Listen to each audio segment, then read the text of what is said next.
In this chapter, we will learn how to work with charts.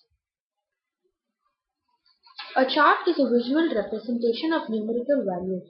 Charts are also known as graphs. Displaying data in a well-conceived chart can make your numbers more understandable. Making a chart can often help you spot trends and patterns that may otherwise go unnoticed. Look at the figure. It shows a worksheet that contains a simple column chart that depicts a company's sales volume by month. Viewing the chart, it makes it very apparent that sales were down in the months March and April, but picked up again in May and June. You could of course arrive at the same conclusion simply by studying the numbers, but viewing the chart makes the point much more quickly. Before you can create a chart, you must have some numbers known as data. The data is stored in cells in a worksheet. Normally, a data that a chart uses resides in a single worksheet, but that is not a strict requirement. A chart is either embedded in a worksheet or displayed on a separate chart sheet. We will look at both of these. An embedded chart basically floats on top of a worksheet on the worksheet's drawing layer. As with other drawing objects, you can move an embedded chart, resize it, change its proportions, adjust its borders, and perform other operations. To move an embedded chart to chart sheet, click the chart to select it and choose Chart Tools, Design, Location, Move Chart. When you place a chart on a chart sheet, the chart occupies the entire sheet. If you plan to print a chart on a page by itself, using a chart sheet is often your better choice. If you have many charts, you may want to put each one on a separate chart sheet to avoid cluttering your worksheet. Next, we look at the different parts of a chart. On the left hand side, you have the data with which the chart is created. So first we have the chart title, the chart area, the plot area, the legend, the data label, that is the data points, the grid lines, these are the horizontal grid lines. We have the category axis or the horizontal axis and the value axis or the vertical axis. As you can see, you can move your pointer over areas and the name will automatically pop up. Next, let's see how to create a chart. First, make sure your data is appropriate, then select the range and choose Insert and Charts. So here we look at the monthly sales and cost for a particular company. To choose the data, click Insert and click Insert Chart. Here we have inserted a simple column chart. A useful tip, the data that you use for creating a chart need not be in contiguous cells. You can press Ctrl and make a multiple selection. As you can see, you can enlarge or reduce the size, that is resizing. You can move the chart. You can copy it by simply right clicking it, press copy and then click on another place and say paste. You can delete the chart by simply selecting it and pressing the delete button on your keyboard. As you can see, when the chart is activated, 3 new options appear in the tab list.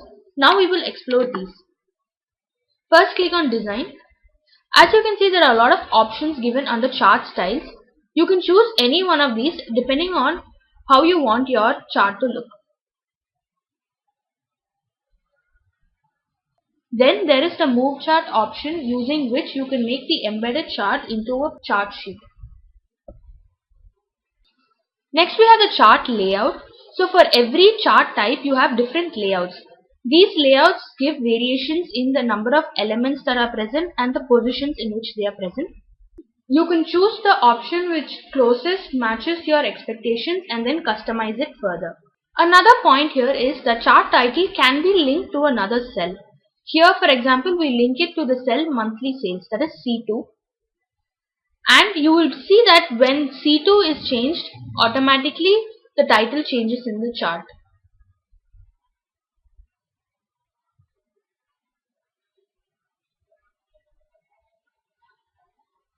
Next we look at the switch row column.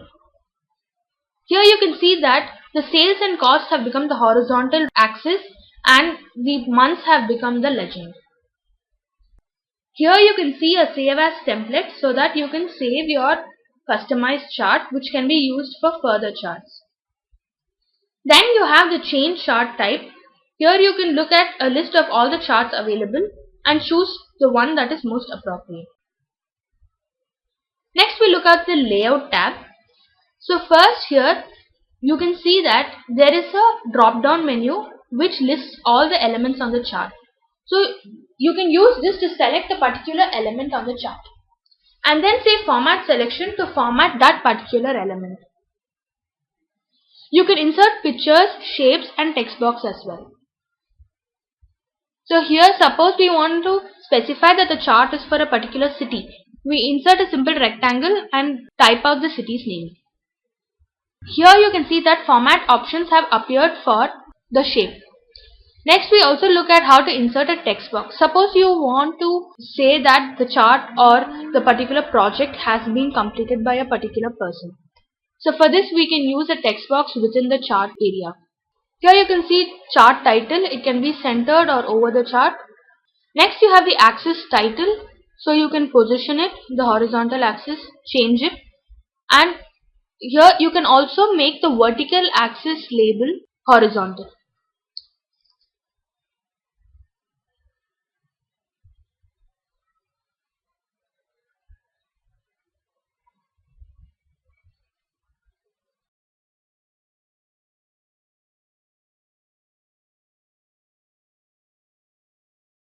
Next we look at the legend. The legend can be on the right, top, left, bottom, etc.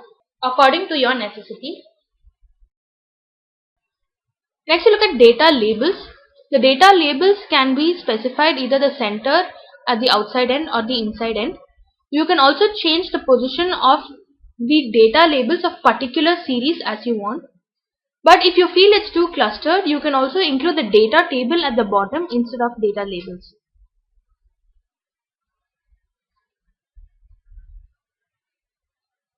You can also move the vertical axis to the right if required. Grid lines show the horizontal and vertical grid lines. So here we have seen the minor grid lines, the major grid lines and vertical grid lines if required. But in most cases we do not include the vertical grid lines. It is useful for XY charts. The plot area is used to color the background of the plot. As you can see, the chart wall, chart floor and 3D rotation have not been activated. These are activated only for 3D type of charts. So let us make this a 3D chart and look at the difference.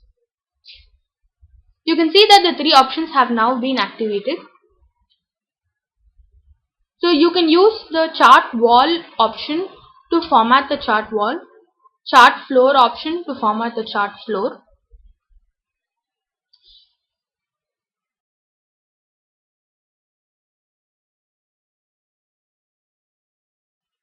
And the 3D rotation does just what it says. It rotates the particular plot area. You can also name the chart as required. The format option is as usual. You can choose a chart element and format that particular element. Here we are formatting the chart area. Next we look at an important option. So under design you have select data, which helps you add or delete series. Now suppose you do not want the cost series, click on it and say remove. As you can see, it has been removed. Now suppose you want to add it back. First give a series name, so we say cost, and then series values, so you select all the values under cost and say OK. And then this is the vertical entries. Next we look at the horizontal entries. Here we select the months and say OK. As you can see, the new series cost has been added. We will look at the different types of chart in the next video.